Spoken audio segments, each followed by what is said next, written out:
for Luton's Deadpool. That's better. Can you hear me? Yes. You can hear me, great.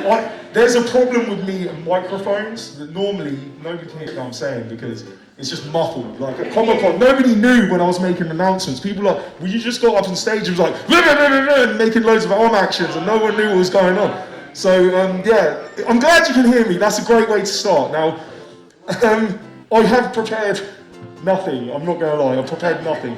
I don't prepare things. I'm terrible for it. I have ADHD, so I'm one of the type of people where I can't just, sit down and plan or revise or anything like that. I just go and first draft is final draft. You know what I'm saying? That's me all over. So I'm sorry if this is terrible. Firstly, can I ask, who in here knows a man? Can we get some hands up for who knows a man? I don't know a single man. You don't know a single man? Right, boys. No, everybody knows a man, right? Everybody knows a man. That's great. Because it gives you the opportunity. What was that? All right, whoever that is, get him out of here. Get him out of here. Let's secure it. Spider-Man, kick his ass out of here. No, so, okay, I'm going to be a little bit serious. Little bit serious now. Men's mental health is a serious issue, right? It's something that I think people don't talk about. For me personally, I started everything, all of this stuff that you see that I do is all because I had the worst mental health breakdown that you can possibly imagine, where like all the childhood trauma that I went through all of a sudden got opened up in a single instance. It happened literally after my 29th birthday.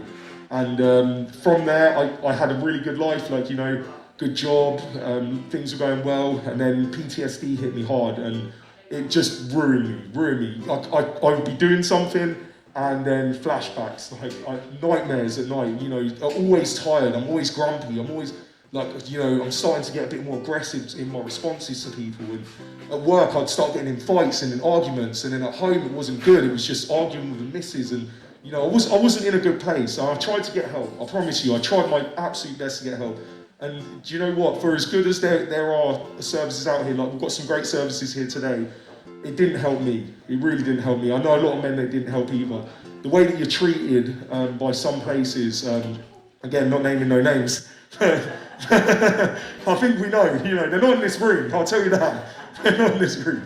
But there are some places where you're treated like a number, and you kind of come in through this conveyor belt system where you get seen by somebody, and then they're like, oh, I'm not qualified enough to deal with you, I'm going to hand you over to somebody else, and then you just eternally get handed over, and then the person's got to be a good person, right? You need to talk to someone and have them resonate with you. That's so difficult, it's almost impossible. So, my time with trying to get help was very limited, and, I really struggled. So that led to me deciding that I needed to leave work because it was getting too much. I was literally, every day was a struggle, and it was like, I'm gonna lose my job, I'm gonna get into a fight, I'm gonna get arrested by someone.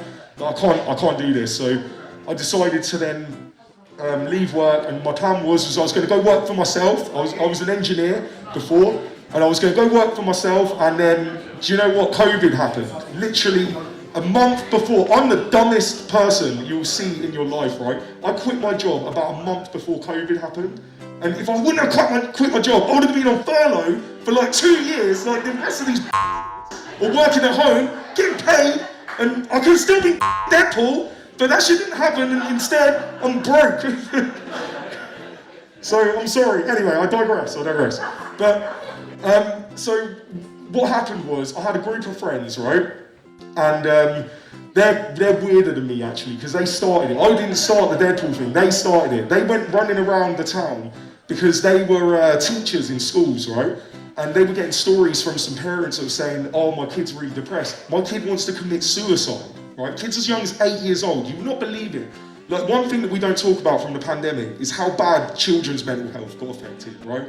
So we would go out and we would dress up like superheroes and run around the town and go door to door, and because it was all social distancing, we couldn't really do much, but we would take a picture with the kids, and you wouldn't believe the change that it affected for these children. So it was really good. But we done that, and we raised $7,500 in 2 months. Yeah, I know, amazing, right? The Bedfordshire hospital charity that does so much for the community. These guys definitely know who they are. And they're amazing for what they do and how they help. So that's what we done it for. And then after that, it was kind of nothing again. And I was like, I don't want to start this company. Like, I want to do more of this stuff, right? But I didn't really know what to do. And I didn't really know much about Luton as well back then. But through my time, I'd kind of got to know it. Because I was one of these people where if you would have said to me, oh, you know, what do you think of Luton? I'd be like, yeah, you know what I mean? That's what I would say, just like everybody else does. But do you know what? Like, that first bit of time doing that charity work, it showed me something, like the power of our community, right? I didn't know how beautiful Luton was until the pandemic. Because what the pandemic done is it acted like a, you know, it acted like a meteorite, right? Like a meteorite hit, and only the strongest stuff survived. And the people of Luton rose up. We all rose up and we helped each other. The food banks that opened during that time, and the amount of food that was given out by people like Discover Islam or Luton Food Bank, and you know, all the different communities that came together to provide support. It was insane, and I really started to see it more. And I was like, I want a piece of that. I want to do something to help Luton, right? So I was like, I didn't really know what to do, and at the same time, I was constantly getting emails and DMs like, "Oh, can you come be Deadpool again?" And I was like, I don't really, like, that's kind of a bit embarrassing, man. I'm like, I'm in my 30s, I'm dressed like a superhero. Like, this is not a good look. I'm a little bit cool, you know what I'm saying? And that little bit of cool is going to disappear if I start putting on that red mask again. So I didn't really want to do it, but then, you know, my mental health was getting bad again, and then my missus one day just said to me, you know what? Just put the suit on, run around the town, it'll be great. You know, you'll feel great, you help people, just do the same thing. So I did.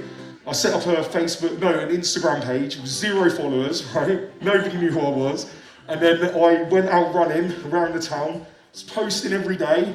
Oh, I ran to this place, I ran to this place. I was dressed as Santa Paul as well. I was like, I wasn't Deadpool, I was Santa Paul, because it was Christmas time. So I literally ran the entire, like every ward in Luton I ran around, and I was out there for like an hour every day running. It was crazy, and you know, my missus knows it broke my body to pieces, and I done it. And do you know how much money I raised? Nothing!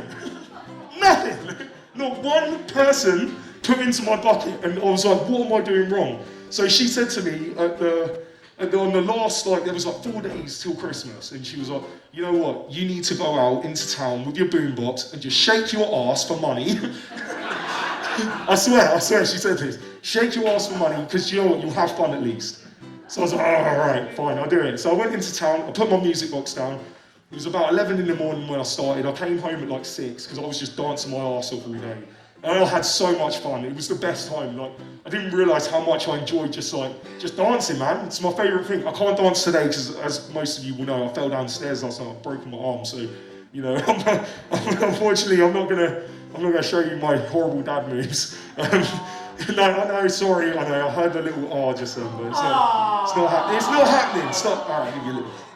That's it. That's all you get. So, you know, I've lost my train of thought. SAD. What do you do? X-4RCE, yeah. I'll get to it. I like to talk. Hey, you give me a stage, bro. Come on, what do you expect? I'm sorry. I done that, and then over them 4 days, I raised £400, right? Which was amazing. All went to Keach. They became the charity that I wanted to work with, and then on that last day, the best thing in my life ever happened to me, which was I got to go on the Smiley Sam train with Keach, and as a child, that was one of the only things I had to look forward to, because my childhood was terrible. But seeing that Smiley Sam and Santa coming up to me, telling me I'm a good boy and giving me a sweet, like, it was the best thing in the world. So I got to end that little run by walking with Santa and going to Keach, and I actually ended on my childhood street, so it was like a super, like, amazing day. And then that just ignited it in me. I was like, right, I'm going to be Deadpool forever. And I'm just going to go out into town, I'm going to try and put smiles on people's faces, and I'm going to do it all in the effort of charity. So whilst I was doing this, I then continued, but then I kind of felt like I was lacking something, like I needed to give a little bit more. I was only working for charities. I didn't have my own kind of agenda, right? So I was like, well, what am I good at? What do I know? And I'm like, well, you know, you've been struggling with mental health for all these years. Why don't you get into mental health and try and help some guys? You've got great knowledge, you've helped yourself, you found a way. Show other people the way. So I created X-4RCE, and we have been running now since September last year. And do you know what? Yeah, so we're a year old. Happy birthday to X-4RCE. And do you know what? X-Force is incredible. It's a favourite thing of mine that I've ever done. What I've been able to do is assemble a group of guys together who just are there as a supportive system, right? We do peer support sessions every Tuesday from 6 till 7 on Zoom, and then from 7:30 until 9 at Raynham Way. And I promise you, it is the most supportive group of people you'll ever see. The guys there they're just there for each other. The WhatsApp group doesn't stop. There's some people here today that are part of X-Force and they'll attest as well. The amount that it's helped them personally is insane, and we intend to do so much more. We're involved with Luton Comic Con. Brian's involved with Luton Comic Con as well. There's a few people in here in the mix who are involved with Luton Comic Con, especially the guys on camera today. These guys are awesome. But yeah, we're trying to create this thing with Luton where it's not just, these random events are going, there's purpose behind it, right? And we're trying to bring people together, because for me, I feel like Luton's too segregated. We're very diverse, but we're very segregated as well. So I want to bring it together. I know Ryan does, I know a lot of the people in this room do. So yeah, I think I've talked enough. I don't know, have I talked enough? Yeah, he wants me to wrap it up. I'm so sorry, I love to talk. But yeah, no, I just wanted to say lastly, just a massive thank you to Ryan for all the support that he's given me personally. This guy is a serious guy, and I think we're only just seeing the start of what he's going to do in this town, the mark he's going to make. So thank you very much, Ryan. Thank you to everybody that's come out today and supported him. I love you, Luton. One more time, Luton's Deadpool.